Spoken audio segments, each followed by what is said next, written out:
Et vous êtes bien sur la voie d'Ambroise Paré, la radio associative de l'hôpital. C'est Antoine au micro pour mon émission Une heure ensemble.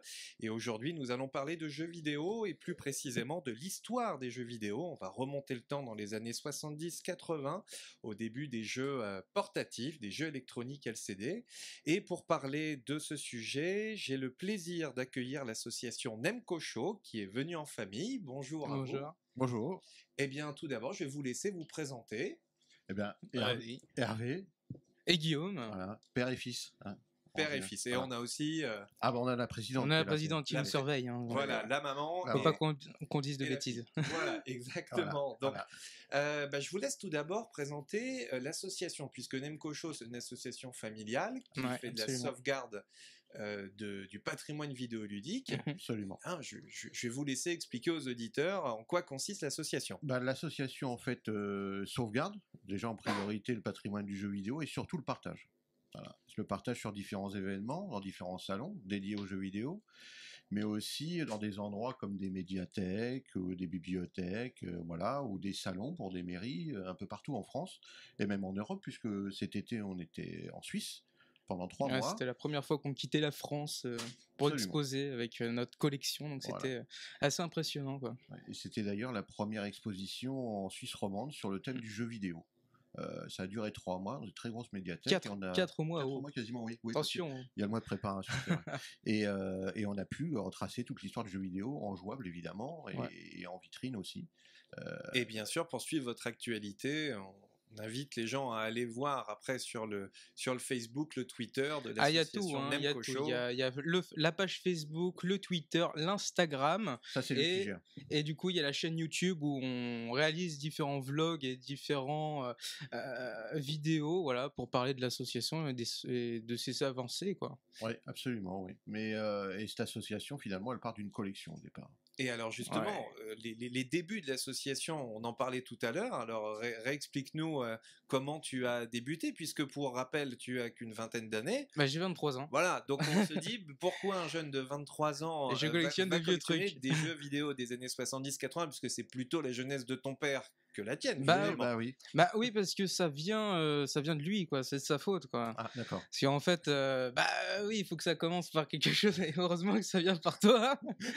Mais ouais, en fait, c'est venu assez naturellement, parce que j'étais dans les en grandes vacances, voilà, chez mes grands-parents, et comme j'aime bien farfouiller un peu partout, même si ma grand-mère déteste ça, parce que je fous le bordel après, eh bien, j'avais ouvert un tiroir du salon, en fait, et en fait, dedans, il y avait 3 jeux électroniques, et ça m'a fasciné, parce que, bah, bon, il n'y avait pas de pile à l'intérieur pour pouvoir y jouer, parce que, bon, bah, voilà, on imagine les années que ça a passé là-dedans, et au final, voilà, il y a, donc on les a ramenés, donc Alors, vas-y, hop. je vais les montrer à l'écran, puisqu'on Tiens. est...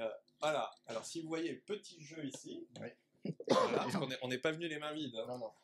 Là, on a toute une collection. Et il y a celui avec lequel j'ai le plus joué, et tu regarderas, enfin tu testeras toi les différents boutons, et tu verras qu'il y a un des boutons qui est plus mou que l'autre. Eh ben oui. Parce que forcément, quand tu appuies plus, bah c'est Et donc voilà, ça c'est... Voilà, c'est la base de tout. Donc c'est comme Voilà. ça que ça a commencé. C'est uniquement finalement. de ma faute. Voilà. Voilà. c'est uniquement de sa faute, et puis du coup, voilà, comme on est des férus de brocante et on adore chiner, alors il n'y a pas d'heure pour chiner, hein, Donc tout là, le monde. je précise qu'il avait 6 ans. Quand Ouais, il s'est mis voilà. à fouiller le tiroir, 6 ans. qu'il est tombé sur mes 3 jeux LCD, qui étaient les 3 pauvres jeux que j'avais quand j'étais gamin, et il est tombé là-dessus. Et comme on avait l'habitude de chiner en brocante pour des bouquins, pour toutes sortes de choses, et bien que lui était tout petit, il nous accompagnait évidemment, et ben lui s'est mis à repérer tout ça. Bah, à l'époque, et- je faisais les brocantes en poussette, donc t'imagines bien, quoi. Ouais, c'est vrai. Donc, c'est vrai. ah, il y a un Batman là. Ouais, voilà. Donc il avait les Batman et il avait ses petits jeux LCD. Ouais. Et petit à petit, j'ai dit tiens, ça a l'air de l'intéresser parce qu'il se renseignait sur quand c'était sorti, voilà, qui avait créé ça, etc. Et après, je lui ai ressorti mes vieilles consoles, tout bonnement, que j'avais conservées, et il s'est mis à rejouer alors qu'il y avait des consoles beaucoup plus puissantes pour l'époque quoi qu'on avait. Hein. Moi, j'étais encore joueur, je continuais à jouer, donc il jouait aussi avec moi, il voyait un peu les Mario. Oui, je jouais à Resident Evil avec lui, j'avais pas le droit, mais... Pas le droit de jouer. mais du coup, je me cachais sous la couette et avec tous les bruits de zombies comme ça. Mais voilà, après il dormait pas. Mais oui, c'est vrai, je ne dormais pas. Je pouvais pas jouer tranquillement. Il fallait mettre une berceuse et tout, je me souviens. Mais ces fameux jeux LCD, c'est ce qui est la base de tout, mais son envie de collectionner et son envie de partager, parce que lui, il connaissait pas, il a montré ça à des copains, il a montré ça un peu à tout le monde.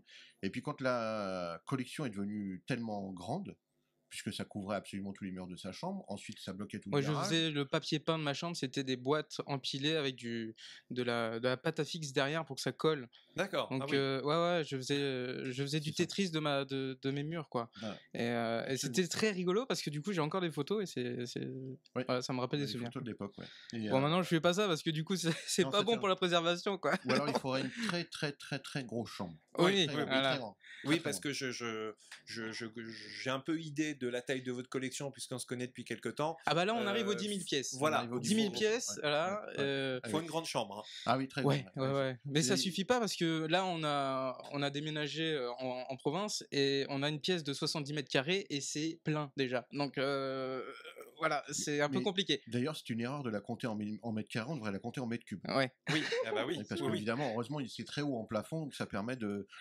rajouter des étagères, voilà, pour conserver tout ça. Je peux pas de rajouter d'étages là? Non, on peut pas. C'est pas possible ça? Non, c'est pas possible. Non. Même avec un bon architecte. Non. Puis surtout que la collection, je pense, va continuer à s'agrandir. Hein. Mais oui, parce que du coup, moi, j'ai pas tout. J'ai beau avoir pratiquement 10 000 pièces maintenant, j'ai pas tout. Parce que le jeu vidéo, moi, en fait, j'ai pas de catégorie particulière. J'ai pas commencé j'ai commencé par les jeux électroniques, mais c'est vrai que je me suis diversifié, mais partout. J'ai pas de marque attitrée. Ce qui est important à signaler, c'est qu'il s'est mis à collectionner tout ça et à sauvegarder tout ça à une période où c'était plus facile, on va dire, puisqu'on trouvait plus facilement de choses qui sortaient des greniers et autres. Et ça a été surtout collectionné à une période où on peut encore tout sauvegarder. Oui. Par exemple, quelqu'un qui collectionne des films de cinéma, les films de cinéma, il y a 80% des films muets à la sortie du parlant qui ont été détruits. Donc il reste 20% des films muets qui ont été conservés. Là, nous, au moment où on a démarré, on a pu... rien quasiment n'a été détruit, à part des prototypes et autres. Et encore des prototypes, on en a. Mais tout est encore sauvable et sauvegardable. Voilà. Et donc vos pièces les plus anciennes datent de quelle époque? Ça date des débuts des années 70, à l'ère de la sortie de la première console, la Magnavox Odyssey en 1972 et les Pong. Et du coup, on a même après des jeux qui ne sont jamais sortis ou des jeux à l'état de prototype, parce qu'avant qu'un jeu soit finalisé, il y en a 7 ou 8 exemplaires qui sortent, et on a réussi à sauvegarder tout ça avant que ça soit détruit. Ouais, parce que après le principe de collectionner tout ça, c'est bien, mais moi ce que j'aime bien dans ce qu'on peut collectionner, c'est ce qu'on peut pas avoir techniquement et ce qu'on peut pas acheter dans le commerce. Et donc à chaque fois qu'on a la possibilité de rentrer chez les éditeurs et autres, on essaie de récupérer soit des prototypes, soit des objets. Là, vous avez une sorte de Stakhanoviste de la collection, et qui fait que, oui, évidemment, le plus rare est toujours ce qu'on recherche le plus. Mais le but, nous, c'est pas forcément de sauvegarder l'objet. Mais c'est avant tout de le partager, quoi. C'est de partager un maximum cette culture du jeu vidéo, notamment ce qui a été le premier partage, c'était ces jeux LCD, où ça a été, on verra après les cours de récré qu'on fait que le succès était là, quoi. Exactement. Donc juste après la première pause musicale, on va se concentrer sur la création de ces jeux de société portables qui ont envahi nos cours de récréation. Alors pour ceux qui nous regardent, si vous nous voyez à l'écran, c'est que nous sommes en direct, puisque je préfère le préciser vu qu'il y a des rediffusions régulièrement. Quand vous nous voyez à l'écran, c'est que c'est du live, on est en direct. L'association La Voix d'Ambroise Paré, on est au rez-de-chaussée, à côté du kiosque à journaux, dans le couloir. Vous suivez, l'association est indiquée, elle est fléchée. Vous venez nous voir, si vous voulez, on pourra répondre à vos questions après l'émission. Et puis surtout, on a un paquet d'objets de collection que la famille Nicolas nous a ramené aujourd'hui. Absolument. Et l'autre principe aussi de l'émission, c'est qu'au niveau de la programmation musicale, moi je demande à mes invités de ramener quelque chose et de nous le faire découvrir. Alors Hervé, dis-nous, quel album tu as choisi de ramener aujourd'hui et pourquoi ce choix? J'ai pas longtemps hésité à choisir l'album. J'ai pris l'Unplugged des Corses, enregistré dans les locaux de la BBC, me semble-t-il. Et les Corses, pourquoi? Parce que d'abord, j'aime bien leur musique irlandaise, et parce que c'est une famille, finalement, hein, c'est 4 musiciens, hein, c'est des frères et des sœurs, plutôt surdoués, parce qu'ils jouent absolument quasiment de tout. Et la chanteuse a une voix assez extraordinaire, et j'adore vraiment ce qu'ils font, et ce qu'ils ont fait de cette musique. Voilà, donc c'est un peu l'exemple, un peu nous, la famille avec notre association, et eux, leur famille, autour des instruments de musique. Et donc, on va tout de suite écouter le premier morceau que tu as choisi. Est-ce que tu te souviens? Je crois que c'est At Your Side. Exactement, on écoute tout de suite. La voix d'Ambroise Paré, 24 heures sur 24, 7 jours sur 7. Et vous êtes bien sur la voie d'Ambroise Paré, la radio associative de l'hôpital. C'est Antoine au micro pour notre émission 1 heure ensemble avec l'association Nemco Show. Donc, nous parlions juste avant la pause musicale justement des jeux de société, Des formations professionnelles. Hein. Voilà, des formations professionnelles, puisque le jeu de société est ma deuxième passion. Donc, on parlait des jeux électroniques et de leur début. Donc, tu me disais tout à l'heure que ça envahissait les cours de récré dans les années 80. Dis-nous en plus sur les débuts des jeux électroniques. Les débuts, ça a été un raz-de-marée. Hein, ça n'a pas connu un succès, même pas en feu de paille, parce que ça a perduré. Mais tous les gamins ont eu ça à un moment donné pour un anniversaire ou pour un Noël. Ces fameux petits jeux LCD, on en avait plus l'habitude finalement de voir ces affichages LCD sur nos calculettes, hein, tout bonnement, ou nos montres. Hein, les premières montres digitales, voilà. Et d'ailleurs, l'invention, finalement, on verra, de ces jeux LCD, c'est un peu grâce aux calculettes électroniques. Et au départ, dans ces fameuses cours de récré, on a vu les premières Nintendo Game & Watch, hein, on en a ramené quelques-uns aujourd'hui.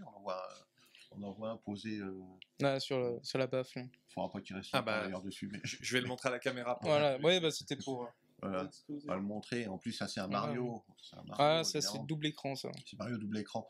Voilà. Et dans ces cours de récré, finalement, on avait presque même une anecdote. Nous, c'est que dans ma classe en primaire, on avait un copain qui, lui, dès qu'il y avait un nouveau jeu LCD qui sortait, il l'avait. Donc c'était formidable, hein. Nous, c'était d'abord parce que c'était notre pote au départ, donc c'était formidable que c'est lui qui les avait parce qu'il nous les prêtait. Ça n'est pas devenu après? Non, je sais pas s'il est devenu, mais... Dans certains cas, ça a dû arriver, non, je pense. Je sais pas, peut-être. Mais il avait, malheureusement, c'était le seul, pour dire que c'était vraiment une autre époque, parce que j'ai 45 ans, c'était le seul gamin dont les parents étaient divorcés. Voilà. Et son père, du coup, l'emmenait en province tous les week-ends. J'habitais en province, à ma région parisienne, et à chaque fois qu'il y avait un nouveau jeu LCD de chez Nintendo, en Game & Watch qui sortait, il l'achetait. Et le gamin avait ça, donc évidemment, on a eu ce Mario en double écran, ce fameux Donkey Kong Orange en double écran, grâce à lui, et moi, au bonheur, j'avais une montre jeu. J'avais une montre, il y en a qui avaient des montres calculettes pour tricher aux tables de multiplication. Moi, heureusement, je suis pas trop mauvais en calcul mental. Je l'ai fait parce que j'avais ça. Donc j'avais préféré la montre jeu, moi. Voilà, donc j'avais une montre jeu, je prêtais ma montre et il me prêtait ses jeux LCD. Donc tu as pu tester tous les jeux. Tous. Absolument, il les a tous eus. C'était impressionnant, quoi. Et du coup, il y avait, c'est simple écran au début, double écran horizontal, double écran vertical, tout se faisait réveil. Parce que c'était un peu le but à l'époque. Pourquoi tu veux ça? Ça fait réveil. Le matin, je serais pas en retard à l'école. D'où le nom Game & Watch. D'où le nom Game & Watch, absolument. Ouais. Oui, parce qu'il fallait encore trouver une fonction autre. Voilà. C'est comme la micro-informatique au début. Tu verras, c'est pour programmer. Hein, voilà.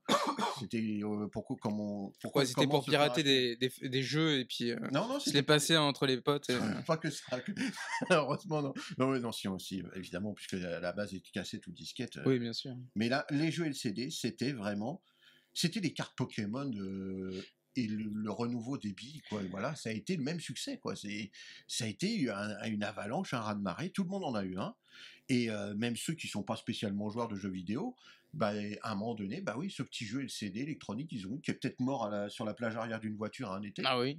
Il y en a un là qui a failli rendre l'âme là. Oui, parce que c'est des cristaux liquides. Le pinball que tu as, toi. Voilà. Justement, quelle est la technologie? Puisque avant les cristaux liquides, que je me suis un peu documenté, il y avait des tout premiers jeux avec des LED. T'en as un là, un. À LED, oui, absolument. Je l'ai pas déballé, attends. Ils sont en général très beaux, ces jeux à LED. Le jeu de mots est mauvais, mais on le garde quand même. Ah ouais, ils sont très compliqués à jouer. Ils sont un peu compliqués à jouer parfois. C'est pas encore vraiment de l'électronique, c'est presque de l'électromécanique, finalement. Et alors ça a commencé quand ça? Là, on est vraiment au tout début, Je t'ai ramené la boîte. Des années 80. Voilà, il est en boîte. Vas-y, C'est carrément je un te laisse volant. te faire un petit unboxing là, si tu veux. Ouais, Donc voilà. là, t'as la boîte et c'est un des. Ouais, il est vachement gros celui-là. Alors, vous voyez bien que celui-là tient pas dans la poche. Hein. Oui, là, c'est Ah, pas. ah oui. Alors ça, c'était c'est pas plus jeu pour de un poche. anniversaire ou à Noël. Voilà, ça c'était déjà le beau jeu. C'est coûté très cher, hein, en plus, ce type de jeu. Et il y en avait beaucoup, parce que énormément, on parle beaucoup de Nintendo avec les Game & Watch, parce que c'est eux les précurseurs, mais énormément de marques aussi se sont mis à faire du jeu électronique, évidemment. Ah bah voilà, là on a tranche du Guillaume truc, qui là, voilà. l'a déballé, voilà. Voilà. Et on en Magnifique. passait des heures sur ces jeux. On en passait des heures, absolument. Et c'était vraiment compliqué au départ, parce qu'évidemment, il n'y avait qu'un jeu à l'intérieur. On ne changeait pas de jeu avec une cartouche. Hein. Oui, c'est ça qu'il faut spécifier, c'est que on achète un jeu et pas une Et console. on devenait très très bon, parce qu'on y jouait tellement qu'on devenait très très bon. Et on faisait des scores qu'on serait totalement incapable de refaire de nos jours.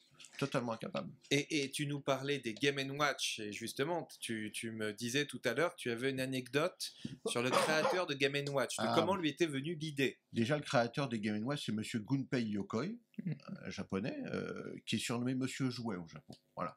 Parce que, avant évidemment d'inventer ses jeux LCD, il a inventé tout un tas de jouets pour la firme Nintendo. Hein.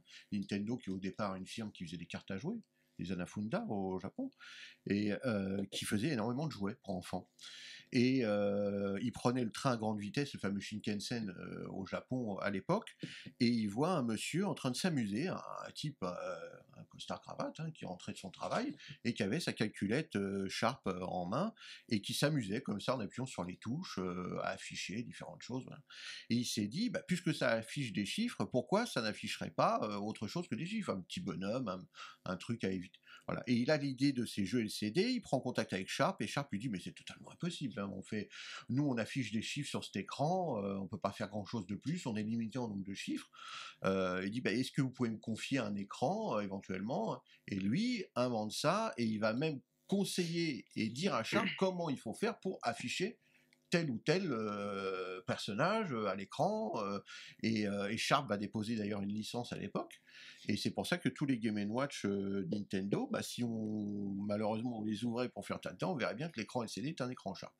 Et ils ont été épatés chez Sharp, évidemment, ils ont vendu un nombre d'écrans considérable, et les Game & Watch ont sauvé à l'époque la marque Nintendo, puisque la marque Nintendo, c'est une très très vieille marque. Qui existe depuis quand d'ailleurs? 1889 me semble-t-il, et donc ça date pas d'hier, donc ils faisaient des cartes à jouer évidemment à l'époque. Ils ont fait des tas de choses Nintendo, hein. Ils ont fait des nouilles instantanées à l'eau, ils ont une compagnie de taxi, et ils ont une compagnie ils ont une chaîne de Love Hotel. Alors on n'expliquera pas ce que c'était que les Love Hotel, tout est dans le nom, pour peu qu'on maîtrise une base de l'anglais. Pour les anglophones. Voilà, la base suffit. N'allez pas sur Google, hein. Attention. Hein. Non, tapez pas Love Hotel. donc les Love Hotel, ils ont eu tout un tas de choses comme ça, et ils avaient ces fameux jeux LCD, donc par Gunpei Yokoi, cet inventeur de génie, qui n'est autre, après, évidemment, que l'inventeur de la Game Boy. Voilà. Donc on voit le parcours du bonhomme dans la firme Nintendo. Et justement, nous allons parler après cette nouvelle pause musicale. Nous allons revenir sur les débuts de Nintendo, les premiers jeux qui ont fait le succès des Game & Watch. Et puis j'aimerais bien aussi que tu nous expliques un petit peu la technologie des LCD, puisqu'on a tous aujourd'hui des jeux sur notre smartphone, mais à l'époque, faire un jeu LCD, c'était un sacré challenge. Ah oui. Et au final, le concept n'est pas si compliqué que ça, mais ça demande... beaucoup de présence à l'époque. À l'époque, ça demandait surtout l'idée de le faire. Quoi, voilà, au départ. Surtout le concept. Ouais. Donc on va en parler juste après notre deuxième pause musicale, et donc toujours avec The Corrs. Quel morceau tu veux qu'on écoute maintenant? C'est Old Town. Exactement, on y va. Il est fort. La voix d'Ambroise Paré, 24 heures sur 24, 7 jours sur 7. Et vous êtes bien sur la voix d'Ambroise Paré, la radio associative de l'hôpital. C'est Antoine au micro, l'émission 1 heure ensemble. Et aujourd'hui, l'heure que l'on passe ensemble, on la passe avec l'association Nemkosho, qui est une association de sauvegarde du patrimoine vidéoludique. Et nous parlons de jeux vidéo, et plus précisément des jeux électroniques. On parlait avant la pause des Game & Watch. Et donc on parlait de son créateur et des tout premiers jeux. Alors on va revenir là-dessus. Est-ce que tu peux nous expliquer le concept de la Game & Watch? Qu'est-ce que c'est qu'un écran LCD? Comment ça fonctionne? L'écran LCD, on l'a vu surtout arriver en tout premier avec les montres. passer de la montre avec mécanique, avec nos aiguilles, voilà, avec ces affichages digitaux dans les années finalement 80, où on a vu qu'elles étaient même rétroéclairées, donc c'était plutôt pratique. Et surtout sur les calculettes, toutes les calculatrices de l'époque. Et Gunpei Yokoi, donc s'est employé, surnommé Monsieur Jouet maintenant chez Nintendo, paix à son âme, a eu cette idée géniale d'utiliser cette technologie d'affichage.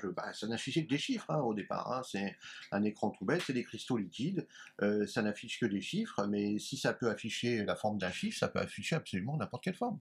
Et encore fallait-il, comme à chaque invention, encore fallait-il avoir l'idée et surtout se donner la peine et les moyens de le réaliser. Alors heureusement, il travaillait pour quand même une énorme firme qui est Nintendo, qui est quand même une firme, on l'a dit, qui date de 1889. Qui est familiale aussi. Oui, qui est une aussi, oui. C'est une famille. Les jeux vidéo sont une histoire de famille. Ah mais c'est ça. Aussi, on se penche 2 minutes chez Ubisoft aussi. Ubisoft, c'est les frères, voilà, en Bretagne, voilà, qui fondent ce qui est maintenant un empire finalement du jeu vidéo mondial. Et au départ, c'est vrai que même Steve Jobs avec son copain Steve Wozniak, ils sont dans un garage pour créer le premier Apple. Toutes les nouvelles technologies font qu'il y a ces inventeurs de génie. On dit tous un peu fêlés, il faut bien le dire, parce que seuls les fêlés laissent passer la lumière. C'est pour ça que c'est des génies. Voilà. J'aime beaucoup. Et donc, on a ce Gunpei Yokoi qui, par la suite, s'arrêtera pas là, puisqu'on l'a dit, il va inventer la Game Boy, qui est quand même la console portable par excellence, que tout le monde quasiment a eu à travers le monde. Tout le monde, même si on l'avait pas personnellement, on a eu une Game Boy à un moment donné qui lui passait entre nos mains, on l'a vu dans les mains d'un copain. On a tous joué à Tetris aux toilettes. Et d'accord. Pas tous. Alors, pas que aux toilettes non plus. Non, mais c'était le principe. Et d'ailleurs, pour la petite anecdote, comme on parle des Game & Watch, la Nintendo DS aujourd'hui et le fameux double écran est un hommage au Game & Watch de l'époque. Est un hommage au Game & Watch à écran horizontal. Et cette fameuse DS, c'est vrai que quand on a vu les doubles écrans arriver dans les cours de récré, on s'est dit c'est incroyable quoi. Non seulement il y avait c'est phénoménal quoi d'avoir deux écrans connectés et ça on joue de l'un à l'autre, ça aussi c'est facile quoi. Et c'était pas spécialement gagné, mais encore une fois Gunpei Yokoi dit on peut mettre un écran, pourquoi on peut pas en mettre deux?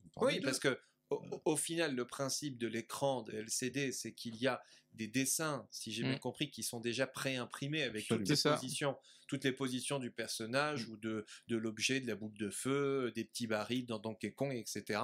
C'est pour ça que d'ailleurs, quand on allume, on voit on voit toutes les icônes qui s'allument. Comme ça te permet de voir si t'as pas un défaut en fait sur ton Game & Watch. Exactement. Et après, quand on joue, au final, il y a un petit éclairage qui va venir derrière individuellement chaque petite icône en fonction qui va faire ressortir du déroulé du jeu. Telle ou telle icône à un moment donné. Et mais à l'époque, c'est comme les chiffres d'une montre. Mais à l'époque, faut le noter, c'est pas rétroéclairé. Donc il faut qu'on ait de la lumière extérieure à la console, on va dire, au matériel, pour observer le truc. Quoi. Alors que finalement, ça aurait pu à l'époque être non pas rétroéclairé, mais éclairé, parce que nos montres digitales, on avait une touche light, tout bonnement, qui nous permettait d'éclairer l'écran pour voir l'heure la nuit ou tard ou voilà.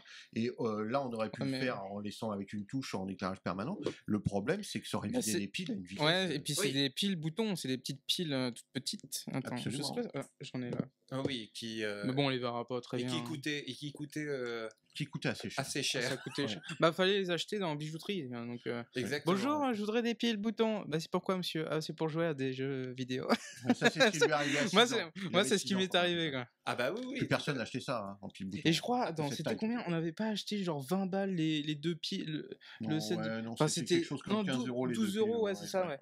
Alors que maintenant on les trouve un peu partout à 4 balles quoi. C'était un luxe de jouer aux jeux électroniques à l'époque. C'était un luxe de jouer à tout ce qui était portatif. Ouais. Tout ce qui utilisait des piles. Les premières consoles, la première console de chez le MB. MB ou Bandai au Japon. La Microvision. La Microvision.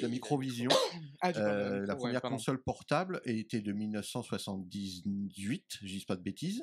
Elle consommait 4 piles qu'on appellerait maintenant je crois des AAA, c'était des LR6 à l'époque. D'accord. Et ça les vidait en 3 heures. Voilà, 3 heures de jeu. Alors que maintenant, on va se plaindre de l'autonomie d'une batterie de smartphone. Ouais. Voilà. À l'époque, là, on avait quand même 4 piles, qui étaient quand même énormes, et qui se vidaient en 3 heures de temps. Et l'écran n'était même pas en couleur. Était minuscule en plus. L'écran, il Oui, affiche pas puisque, grand-chose. pour rappel, alors, on y viendra après, puisqu'après, il y a eu des versions couleur chez les Game Watch. Mais Mm. alors, au début, je parle tout le temps de Game Watch parce que c'est ce qui parle le plus aux gens. Bah, c'est On en parlera un petit peu après dans l'émission. Oui. Il y a eu beaucoup de concurrents. Absolument. Mais sur ces premiers jeux, au final, ils ont commencé avec des jeux assez simples, avec juste un écran, c'est ce qu'on Mm. disait. Oui. Et alors, quel a été le premier jeu qui a vraiment eu un gros succès? Alors, le gros succès, finalement, ça n'a pas été vraiment le tout premier. Le plus vendu, je crois, en Game Watch, c'est celui qui s'appelle Parachute, qui est un simple écran, mais déjà un peu plus large. Ils l'appelaient widescreen. Hein, ils avaient agrandi légèrement la taille de l'écran. Et le jeu était un peu plus fouillé, quoi. Il y avait un peu plus de personnages qui s'affichaient à l'écran. Le jeu était un peu plus complexe. Et là, ça a vraiment connu un succès assez énormissime. Et c'est à partir des widescreen. Voilà, l'écran avait été élargi. Et c'était quoi le principe de Parachute? Ah bah Parachute, c'était tout bête. On avait tout un tas de petits personnages qui étaient parachutés, qui risquaient de tomber dans l'eau et de périr finalement dans les flots. Et nous, avec notre petite barque, on les récupérait et on les ramenait sur l'île d'à côté. C'est tout bête. Tout simplement. Tout Et on simplement. passait Voilà. des heures. Des heures. Et Voilà, des heures. ouais. Des heures Et à des sauver heures. des gars en parachute. Ouais, absolument. Et j'en profite pour faire un tout petit peu de Maintenant. pub à notre ami Florent Gorge. Ah oui, Flo. Voilà.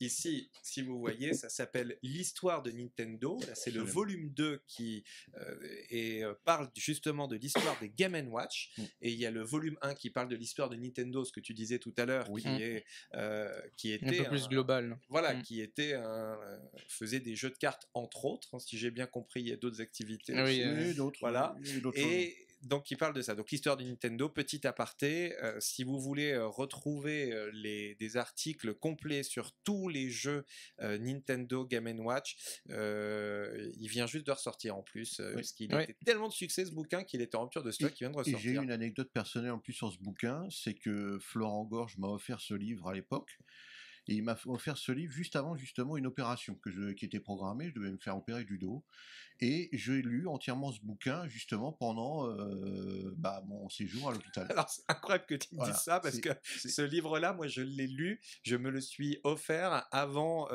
une opération, et je l'ai lu à l'hôpital. Ouais, décidément. Alors, voilà. C'est- Donc c'est la lecture.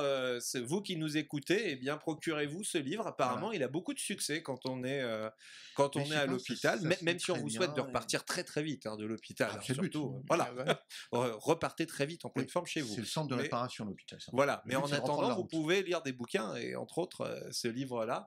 Et ça va vraiment nous raconter toute l'histoire des jeux. Et donc on voit le fameux parachute, moi là je l'ai sous les yeux. Ah oui. Ouais. Et en fin de compte, comment tu peux expliquer, parce que le succès à aujourd'hui, on a des dizaines et des centaines de jeux ultra sophistiqués sur son smartphone, et j'ai la désagréable sensation qu'on s'en lasse très très très très vite.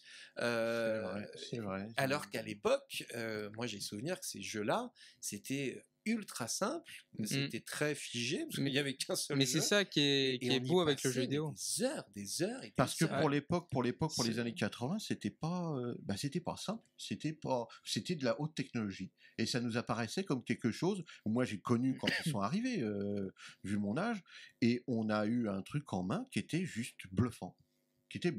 Peut-être moins à l'image du premier smartphone, parce qu'on avait eu déjà des téléphones portables, on avait eu tout ça. Et après, oui, on peut trouver aussi bluffant d'avoir eu le premier téléphone portable en main et de pouvoir appeler de n'importe où. Voilà. Et finalement, on s'habitue tellement aux choses que on n'en est pas blasé, mais on y est habitué. Bah, Donc on en oui, attend toujours plus. Voilà. Oui, Voilà. et puis il y en Toujours a, plus de technologie, il y a- plus de rapidité. et il y a beaucoup, Donc, beaucoup de choix aujourd'hui, alors qu'à l'époque, Ah les oui. choix étaient restreints, et comme tu le disais, quand tu avais un copain à la cour de récré qui ramenait le nouveau Game Watch, c'était un événement. Et on n'attendait pas toujours plus, nous on attendait juste le nouveau jeu Game & Watch, voilà, le nouveau petit jeu LCD. Et par contre, quand sont arrivés les doubles écrans, on s'est dit mais comment c'est possible? Voilà, et maintenant le jeu est sur 2 écrans. Oui, voilà, puisque Voilà. on rappelle qu'au début, il n'y avait qu'un seul écran, après il y a eu Oui. double écran, et alors il y a eu 2 types de double écran, puisqu'il y a eu le Horizontaux, double écran, Ouais. voilà, Bah, par exemple, t'as horizontal, celui-là. où on allait du bas, l'écran du bas vers l'écran du haut, Voilà. ce qu'on a ici, ce que Guillaume tient de Donc ça, c'est sa une main droite. version Lucky Luke. Voilà. Et on a aussi version verticale, c'est-à-dire Voilà. droite et gauche. Mm. Et la particularité d'ailleurs de celui-là, je vois marqué Mario Bros. Et est-ce que c'est la première fois qu'on les voit? Puisque là, on voit Mario et on en voit un autre à côté de lui. On voit Luigi. Mais alors, Luigi. c'est quoi l'histoire de ce jeu électronique-là? Puisque là, on est avant les jeux Non, sur oui, console. oui, non, oui, sur console, oui, mais il y avait la Non, bande parce arcade. que du coup, celui-là, il est de 83 et tu avais une édition arcade qui était sortie bien avant, que tu pouvais y jouer en arcade. En fait, on va dire, c'est une sorte de remake, voilà, de portatif du jeu, voilà. Alors, c'est pas exactement le même gameplay, mais ça reprend les codes du jeu Oui, parce que principal. c'est même pas le même jeu finalement, mais c'est Mario Bros. Bah, c'était une borne d'arcade, mais pour ça il fallait se déplacer, c'était même pas quasiment achetable pour chez soi parce que c'était vendu qu'à des professionnels qui créaient des salles d'arcade ou qui mettaient ça dans leur café, dans leur resto, dans leur voilà, et ça, on avait ça dans la poche. On avait ça dans la poche, d'où le succès. On emmenait son jeu avec soi. Ça a été un bonheur au niveau, pas que dans les cours de récré. Je me rappelle, sur les longs trajets, on se déplaçait beaucoup en voiture à l'époque, on allait ou dans le sud ou ailleurs, on avait 3-4 petits jeux LCD comme ça, bah, ça nous faisait la route. Ah bah oui. Ça nous faisait la route. On en Et a- c'est on en a surtout, passé des heures. ça a fonctionné, pourquoi? Parce qu'il y avait du scoring. Et c'est le scoring qui fait le début du jeu vidéo. Parce qu'au début, voilà, on a un Pac-Man, on a un labyrinthe et ça change pas. Mais au final, ce qui change, bah, c'est la rapidité des personnages et surtout la difficulté et le level qui augmente petit à petit alors qu'on est sur la même zone, quoi. Et c'est le scoring qui a prédominé le jeu vidéo dans ces premières années au niveau technique. Parce que maintenant, bon, voilà, ouais, c'est le challenge. Maintenant, on peut faire des challenges un peu, voilà, je finis le jeu le plus rapidement possible en me faisant moins toucher. Mais les premiers gros tournois de jeux vidéo, c'était voilà, vraiment le plus gros score, quoi. Dans les C'était cours de Pac-Man, récré entre copains. Voilà, c'est ça. Et alors qu'aujourd'hui. Et celui qui perdait, il payait la tournée, quoi. Voilà. Jus d'orange. De pizza. Voilà. Il y avait une marque qu'on peut citer, je crois qu'elle n'existe plus, c'était le pire de tout. C'était ce fameux jus d'orange en poudre. Oui, Qu'on oui, devait oui. mélanger à Tang. l'eau. Ah, tu peux le citer, oui, Ouais, oui. tant que ça n'existe plus. C'était terrifiant. Heureusement. Mais on peut en retrouver, hein. Ouais, Oui, enfin, non, mais non. On en avait Non, retrouvé, Ne hein. faites pas. si. Autant aller rechercher des jeux de société, des jeux de société, encore des formations Ouais, professionnelles, ah aussi, oui, non, évidemment, mais- des jeux de société et des jeux électroniques, mais n'allez pas rechercher Non, ce la type de boisson produit. qu'il y a avec, Tout non. dans les années 80-90 n'était pas. Non. Hein, Ouais, c'était. on va pas parler du look non plus, hein, mais Non, non, c'est vrai. c'est encore un autre débat. Je le défendrai jusqu'au bout. On va refaire une pause musicale et après on reparlera des Game & Watch parce que ce qui m'intéresse c'est aussi de voir qu'il y avait des premiers jeux Game & Watch à 2 joueurs et on pouvait avec des petites manettes avec des Ah fils. oui, je t'en ai J'ai des pas ramené, souvenirs de ça. Ouais. Mais on va en parler après la pub. Donc là toujours avec The Corrs, tu nous as Je crois choisi que un ça doit troisième être morceau. Radio, me semble. Radio Non, So Young. Ah oui, So Young, oui. Restons jeunes, oui. C'est parti. La voix d'Ambroise Paré, 24 heures sur 24, 7 jours sur 7. Et vous êtes bien sur la voie d'Ambroise Paré, 1 heure ensemble, l'émission que j'anime aujourd'hui avec nos amis du Nemco Show sur le thème du jeu vidéo. Donc avant la pause, on parlait des jeux électroniques Game & Watch et donc on disait qu'effectivement il y avait ce côté challenge, ce côté scoring et qu'on a vu aussi fleurir les premiers jeux à 2 avec des petites manettes. Donc c'était au final le début un petit peu des consoles de salon, mais version de poche. C'était la Switch de l'époque. Voilà, c'est ça. C'était pour jouer avec les copains à la cour de récré ou chez soi. Et alors, depuis tout à l'heure, on parle des Game & Watch, mais...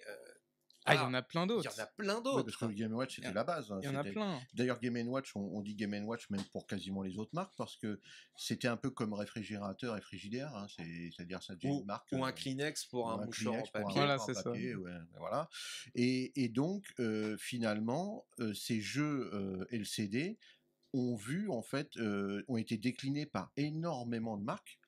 Notamment des marques évidemment asiatiques qui ont enchaîné, qui ont acheté aussi des licences pour en faire des jeux LCD. On a un très beau jeu LCD on a montré tout à l'heure avec la licence de Lucky Luke, et un autre aussi magnifique avec la licence de Star Wars, c'est l'Empire contre-attaque, hein, si je ne m'abuse. Ouais, c'est ça. Ouais, c'est ça. L'Empire contre-attaque, voilà, à l'époque.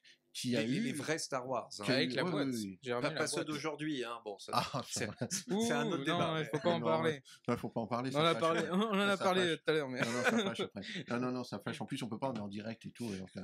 Ah, non. Voilà. Et on est vraiment en direct parce que regardez, je m'arrache un de mes cheveux, j'ai vraiment mal. Enfin non, j'en ai plus. Et voilà, c'est vraiment du direct. C'est Voilà. bête. Ah, ouais, oui, c'est pas comme ça, les gens le savent. Et donc, finalement, tous ces jeux LCD, on en a vu évidemment fleurir dans toute marque. Ça a un peu fait baisser les coûts, les prix aussi. Hein, parce que évidemment, à l'époque, La concurrence, ça fait un peu. Alors, ça n'a pas fait baisser les prix chez Nintendo parce que Nintendo ont toujours gardé. Bah, c'est un peu comme Apple. Hein. cher, Apple, hein. ils augmentent Voilà. le prix. Et par contre, ça c'est de la politique très ancienne, donc ça va au-delà du rideau de fer. On se gênait pas pour appeler un jeu LCD Game & Watch, alors que c'est une marque déposée. Et on le voit sur la boîte, c'est écrit Game & Watch. Oui, alors tu C'est pas m'as du montré tout. ça tout à l'heure avant Alors, l'émission. Voilà. Tu rabattras le petit. Qui est, le petit truc, voilà, qui est en fait un Game & Watch russe. Oui. C'est ce que tu Ah, m'expliquais. Alors voilà. Alors c'est pas du tout un Game & Watch, c'est juste un jeu électronique, mais eux ils ont écrit Game & Watch dessus. Et par contre, celui-là, c'est Et il a vraiment. vraiment la forme du Game & Watch. Et c'est vraiment Alors, là, un. la taille de l'écran et la taille du jeu correspond exactement à un Game & Watch Nintendo. Et c'est vraiment un nom officiel parce qu'en fait ce jeu n'existe pas en tant que Nintendo. Parce que j'ai un autre modèle où en fait ils ont copié totalement le Game & Watch d'origine et c'était Mickey. Et en fait j'ai le même sauf que c'est écrit en russe quoi. Ouais. Et c'est le même jeu en fait. Donc C'est en fait il y a que, enfin j'en ai qu'un là, mais il y a que celui-là en fait où c'est pas un repris de Nintendo officiel. Quoi. Et ce que tu m'expliquais tout à l'heure, c'était que comme on avait le rideau de fer, bon, ils pouvaient faire un petit peu. Il y a personne qui venait les contrôler. Donc, Là, Ah pour le coup, c'était le rideau de fer FAI erreur. Hein. Ils faisaient ce qu'ils voulaient, quoi. C'est le rideau de fer. Et il y a eu énormément de marques, on le disait, et même des marques qui peuvent parler aux gens qui nous écoutent. C'est par exemple Bandai Electronics, Bandai, voilà, fabricant de jouets. Et eux, avaient décidé d'en faire des solaires. Parce que le nerf de la guerre, évidemment, c'était les fameuses piles boutons, on en parlait précédemment. Et c'est que ces piles coûtaient très cher. Et ils ont fait des modèles solaires. Il n'y a absolument aucune pile dans le jeu. Et d'ailleurs, il fonctionne toujours. puisque. Ça fonctionne très bien. Il fonctionne. Voilà, et ça, c'est quelle année? Celui-là, Oh, doit être. Alors, attends, est-ce qu'il y a une date? Donc, fabriqué au Japon, déjà, tu vois, c'est. Voilà. Ça va être 84. Ouais, c'est donc ces années. Un précurseur alors de l'énergie. Et il y a Casio aussi qu'on ont sorti certains. Casio, oui. Casio, avec, c'était un peu logique puisque Casio faisait beaucoup de montres, donc maîtrisait ses écrans LCD. Et les marques évidemment de montres digitales ont sorti leur propre jeu. Ouais, donc il y a eu des jeux Casio. Et après, moi j'ai un autre souvenir, c'est les jeux Tiger. Ah oui. Puisque les jeux Tiger, ils avaient des grosses licences de jeux vidéo. Donc là, on était déjà à l'époque où on avait nos jeux de console à la maison. C'est ça, c'était leur spécialité. On avait la Nintendo, on avait la Master System par exemple qui cartonnait. Absolument. On avait des jeux comme Double Dragon, Shinobi. Et donc là, ils faisaient une version, on va dire, très light. Oui, très très light. Pour le coup, c'est bien, c'était pas des piles boutons dans ceux-là. Oui, c'était des piles de Walkman. Mais bon, du coup, le jeu est beaucoup moins compact. Le jeu est beaucoup moins compact que les piles boutons, ce qui fait qu'il est un peu épais. Voilà. On les voit, elles sont scotchées. Hein. Voilà. Pas qu'elles tombent. Et eux, leur spécialité, ça a été ça. On rachète les licences de jeux vidéo à succès, soit sur borne d'arcade, soit sur nos consoles de salon, et on en fait des petits jeux électroniques. Mais au moment où ils font ça, le jeu électronique est déjà beaucoup moins en vogue. On va s'approcher des premières consoles déjà portables, vraiment. On est en 88 là sur il y avait déjà la Game Boy à l'époque. 89 la Game Boy, 88 le jeu, donc voilà, c'est juste quasiment en même temps. Donc là, la Game Boy les a détrônés de toute façon. Ah oui, mais et puis la technologie commençait à battre de l'aile, quoi. C'était pas, c'était plus à la mode, quoi. On en avait encore dans les cours de récréation, mais c'était pas t'étais pas hype à l'époque. D'abord à l'arrivée de la Game Boy, il n'y a plus du tout de production de jeux LCD chez Nintendo ou ailleurs. T'en as eu certains, mais c'était pas Ils sont pas beaucoup vendus du coup. Ah non. Du coup, c'est des objets devenus assez collector finalement. Mais alors justement, on a parlé de la création, on a parlé du succès, le déclin des jeux électroniques. Pour finir cette émission, puisqu'il y a eu justement la relève, comme la Game Boy entre autres, mais vers quelle année ça commençait à être remplacé? Puisque là, on parlait à la fin des années 80, finalement le jeu LCD a tenu sa décennie. Voilà, de 80 à 90. Voilà, ça, c'est vraiment, voilà, le jeu LCD, c'est les années 80. Mmh. Tout est une question d'avancée technologique. C'est comme le Walkman à cassette qui petit à petit va être remplacé par le baladeur CD. Mais qui coûtait très cher, donc ça n'a pas été remplacé immédiatement. La cassette, c'était effaçable, c'était enregistrable soi-même, donc il y avait quand même, c'était moins facilement détrônable qu'un jeu électronique par rapport à une console portable. La console portable n'est plus ni moins qu'un jeu électronique dont on peut changer le jeu. Donc c'est formidable. On a une console et dessus, on peut avoir une centaine de jeux. Voilà. Mais le côté finalement nostalgique de ces jeux LCD, pour ceux qui les ont connus, ou pour ceux qui sont un peu collectionneurs ou qui aiment bien cette histoire du jeu vidéo, Bah, c'est ça plutôt reste l'objet qu'on aussi collectionne des très après. beaux objets, quoi. Ça reste des très beaux objets avec un design lié à leurs années. Voilà, Voilà. là, t'en as un vertical. Il y en a Et qui puis faisaient génial, radio, je même il y en a qui faisaient radio.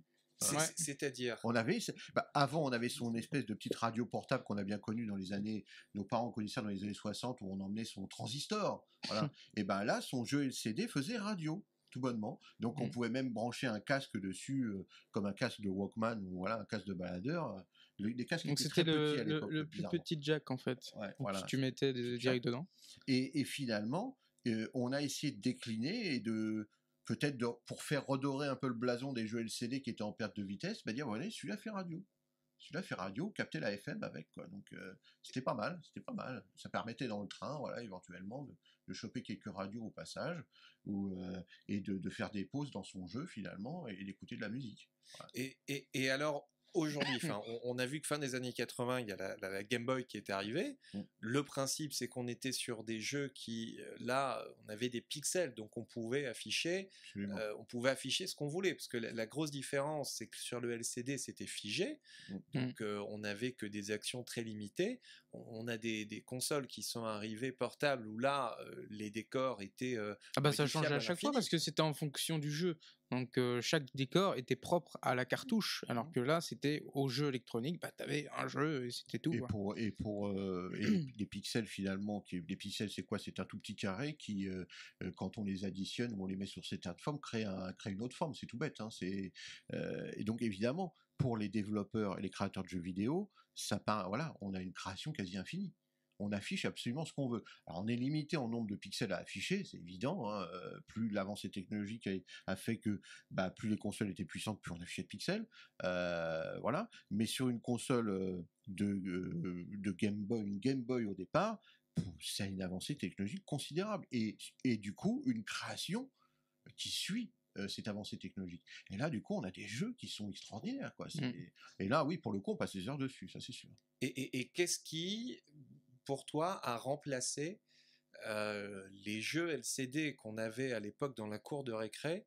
Est-ce qu'aujourd'hui, on connaît un phénomène aussi important que ça voilà, tu disais tout à l'heure les cartes Pokémon.